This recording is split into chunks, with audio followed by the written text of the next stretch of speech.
Estamos de vuelta en Mega Noticias Alerta y muy atentos a las cifras de COVID-19 que esta jornada arrojaron más de 2.000 nuevos casos, lo que no se veía desde hace 3 meses. Para conversar al respecto vamos a tomar contacto con el infectólogo pediátrico y profesor titular de la Facultad de Medicina de la Universidad de Chile, el doctor Miguel O'Ryan. ¿Cómo está, doctor? Muy buenas tardes. Muy buenas tardes, Claudia. Muy bien, muchas gracias. Llama la atención, tomando en cuenta lo avanzada que está la vacunación en Chile, que tengamos estas cifras. Ahora, por otro lado, seguimos teniendo la variante Delta y efectivamente se produce una reapertura que hace que la gente tenga más contactos, ¿no? Así es, Claudia. Yo creo que tenemos que irnos acostumbrando a esta nueva realidad para no irnos asustando cada vez que vayan a ir ocurriendo estas alzas de casos. Vamos a diferenciar bien lo que es alza de casos graves, porque vamos a tocar eso más adelante. Pero sabiendo que las vacunas que más usamos en Chile, la vacuna Sinovac, protege cerca del 50 a 60% contra la posibilidad de infectarse, es darle, en la medida que siga circulando virus, que muchas de nuestras personas, aún estando vacunadas, puedan infectarse. Mientras más personas vacunadas hay, y sumando la dosis de refuerzo, especialmente los que tienen más tiempo, que producen el boost de la inmunidad, va disminuyendo el riesgo también de contagiarse. Pero todavía existe, eso por un lado, y tenemos que seguir fortaleciendo la vacunación como nuestra principal estrategia de control. La segunda manera de controlar la pandemia, que es la que hemos usado todo el periodo antes de la vacunación, son las medidas de restricción que todos conocen. Y esas medidas de restricción las hemos ido dejando necesariamente, ido disminuyendo para volver a la socialización, una vida normal. Era bien insostenible. Y es evidente, basta todos los que salimos, los que andamos en metro, los que andamos en transporte público, el ver cómo la aglomeración que ocurre ahora es diametralmente diferente a lo que ocurría antes, y eso incrementa evidentemente el riesgo de transmisión. ¿En quiénes fundamentalmente? En los no vacunados, fundamentalmente, pero también incrementa el riesgo en los vacunados, especialmente si los vacunados no se cuidan. Y no cuidarse, por ejemplo, significa andar en lugares aglomerados en metro, que me tocó, con mascarilla abajo. Hay bastante uso de mascarilla, pero uso aún inadecuado. Así que el mensaje ahí es, hay que seguir protegiéndose de manera individual. Tenemos que seguir protegiéndonos de manera colectiva, pero al mismo tiempo entender que estamos en una situación diametralmente diferente a lo que estábamos antes de los periodos de vacunación intensiva que tenemos ahora. Y respecto a esta cifra, doctor, que siempre enciende las alarmas, ¿no? A pesar de que claramente son casos menos graves, hay muchos asintomáticos, disminuye la cantidad de muertes, lo cual tiene que ver muchísimo con la vacuna, que ese es el objetivo principal, ¿cierto? Ahora nos deberíamos acostumbrar a estas cifras que siempre generan alerta, por ejemplo, sobre todo tomando en cuenta que se viene el verano, acostumbrarnos más o menos a que vamos a tener días con entre los 1.000 y 2.000 contagios. Probablemente sí.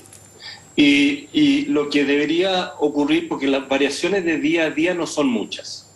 Y si uno ve lo que ocurrió en la primavera, verano de Europa, en unos meses recién pasados, porque ellos no llevan el desfase, ¿no es cierto? Sobre todo en Israel se vio mucho.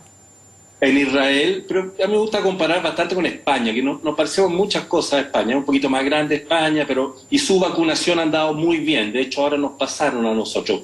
Pero la verdad que en su primavera, verano, venían un poco más atrás que nosotros, pero venían vacunando. Y tuvieron un incremento primavera-verano de casos bastante significativo, en número de casos totales. Pero cuando uno ve y eran fundamentalmente jóvenes, porque se produjo también esa relajo muy significativo de la gente y las fiestas, en fin, necesario, y produjo un incremento muy importante de casos, casi igual a la curva que habían tenido en el invierno anterior. Pero cuando uno ve el número de casos graves y fallecidos, es muchísimo más bajo lo que habían tenido en el invierno anterior. Se produce ese desfase. Dejaron la mascarilla obligatoria también, y puede que eso influya, y por eso la idea es que nosotros la mantengamos, ¿no? Sí, yo creo que estamos de todas maneras en lugares cerrados.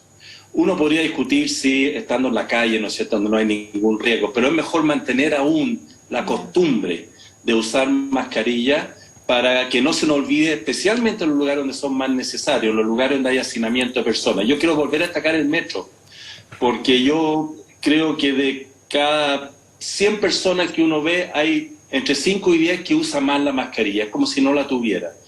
Y esos son lugares donde claramente hay aglomeración de personas, y la aglomeración y estar en contacto con alguien que puede estar infectado por 5 minutos, a menos de 1 metro, son las condiciones, y con mascarilla mal usada, claro, son las condiciones de riesgo. Y no solo el metro, no quiero de alguna manera, son lugares donde hay aglomeración, y es por eso que los eventos deportivos, por ejemplo, que estamos viendo masivamente, en la medida que todos entren con pase de movilidad, es decir, todos vacunados, y aún viendo que usan mascarilla, los riesgos deberían ser muy bajos.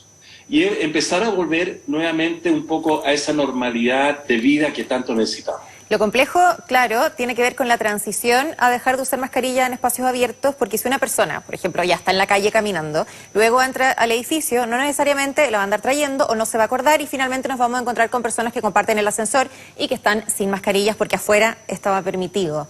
Entonces, ese tema puntualmente es difícil, y claro, las autoridades también lo están evaluando en la línea que hizo usted, al aire libre. Entonces ahí va a haber que separar bien los espacios y tener en cuenta que de todas maneras no hay que olvidarla nunca. Respecto a la vida social, claro, se entiende, usted lo decía, en España además que son muy buenos para la vida social, cuando reabrieron los restaurantes, lo cual está muy bueno, un rubro súper golpeado, veíamos cómo se llenaban las terrazas. Y acá también además que se produce en algunas personas, claro, el síndrome de la cabaña, que todavía no se sienten preparados, pero hay otros que más o menos están tratando de recuperarle el tiempo perdido también, ¿no? Y que se ve una normalidad total. El tema es que esos contagios efectivamente, si se van a producir, por ejemplo, 2.000 casos hoy día, no es igual de grave que 2.000 casos hace 6 meses. Absolutamente no. No es igual, afortunadamente, y además podemos visualizar que el pic en esta, se habla o no de nueva ola, es una cosa de definición, he dicho yo, cada vez que la ola, cuando uno ve el número de casos en el transcurso del tiempo, es cuando hay un incremento de casos y después baja. Esa ola puede ser más o menos grande. Es cierto que estamos empezando, entre comillas, un incremento de casos. Podría llamarse entonces una ola. Pero razonablemente podemos esperar que, dado el nivel de vacunación en nuestro país, el porcentaje de protección que tiene la vacunación contra infección total, que vamos a tener un incremento de casos porque hay mucha disminución de las restricciones que hemos conversado. No sabemos hasta dónde va a llegar. Puede llegar a 3.000, incluso 3.500 casos, que sería la mitad del pic que se logró el año pasado. No tengo ningún número duro para decir eso, pero no me extrañaría que eso ocurriera. Pero el número de casos de unidad de cuidado intensivo va a estar lejos, o debería estar lejos. ¿Qué tan... Si se cumple la biología que estamos viendo con la vacunación, debería estar lejos, porque la protección contra infección grave es arriba de 80-85%, y más aún con el refuerzo, y esto es muy importante, el refuerzo especialmente en los adultos mayores de 55 años, especialmente los que han recibido Sinovac, donde se ha visto que la inmunidad cae, y que son los grupos más importantes para proteger. Sumo a ello a los obesos, los diabéticos, los hipertensos, porque son esas personas, me incluyo, pero yo ya tengo mis 3 dosis por adulto mayor, que están en mayor riesgo de sufrir la infección grave. Sí. Respecto al principal objetivo de la vacuna, y que es no saturar también el sistema hospitalario, ¿cree que entonces no vamos a volver a ese, como lo denominaban, el dilema de la última cama, o a un sistema saturado donde se tenían que hacer traslados entre regiones, por ejemplo? No deberíamos volver a eso. Yo estaba viendo algunas cifras de algunas ciudades que hablan de que se está llegando a un 98% de ocupamiento de camas UCI, pero ojo, cuidado, cuando uno ve, cuando teníamos la saturación de las camas UCI, que siempre es un problema, ¿no?, en nuestro sistema, pero cuando la teníamos durante la época pre-vacuna de pandemia, es porque el 80% arriba de los casos eran casos COVID. En cambio, ahora las ciudades que están llegando a ese 98%, el 10% del ocupamiento son por cama COVID, un poquito más. El resto es por la recuperación de uso de cama por un conjunto de patologías diferentes que de alguna manera se han ido acumulando. Entonces, obviamente es un tema que igual hay que ver, pero a no confundirse. Son situaciones completamente diferentes y perfectamente más manejables cuando no son necesariamente, no son este ocupamiento por 80% o más pacientes COVID. Hay más de 1 millón de personas que están dentro de la población objetivo y que no se han vacunado. ¿Qué tan complejo o perjudicial puede ser para el resto de la población, o le parece que a esta altura ya es un número marginal, tomando en cuenta que además se está vacunando a los niños, niñas y adolescentes? Quiero luego que entremos a ese tema.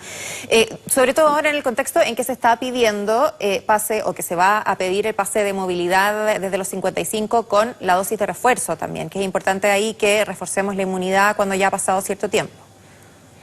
Sí, tener 1 millón de personas que habiendo podido y habiéndose avisado y recibiendo todo tipo de información y facilidades, y doy fe de ello también, porque si bien yo recibí mis primeras 2 dosis de vacuna participando en un ensayo clínico, de tal manera que fui a un lugar dirigido, mi tercera dosis lo hice en un lugar público, y me dio mucho orgullo ver cómo está funcionando de bien. Habían bastantes personas, 1000 o más personas, pero la organización, el orden, uno demora 1 hora y media, 2 horas, sí, pero la verdad es que es ejemplar, ejemplar. Entonces, no hay razón ahí para no ir a vacunarse por eso.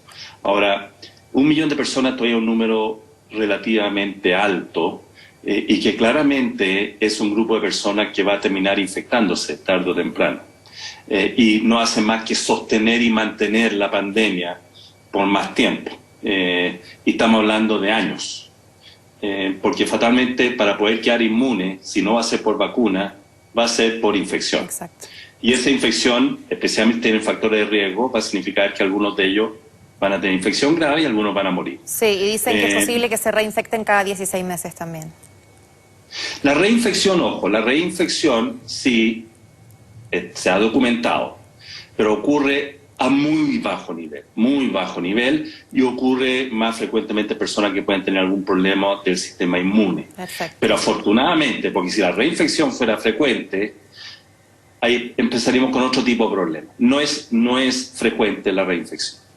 Perfecto, doctor O'Ryan, muchísimas gracias por conversar con nosotros. También lo bueno, ¿no?, es que hay varios niños, hay varios adolescentes que se están vacunando, y eso por supuesto que hace que haya menos riesgo de infección para todos, independiente de que en la mayoría no hagan cuadros graves.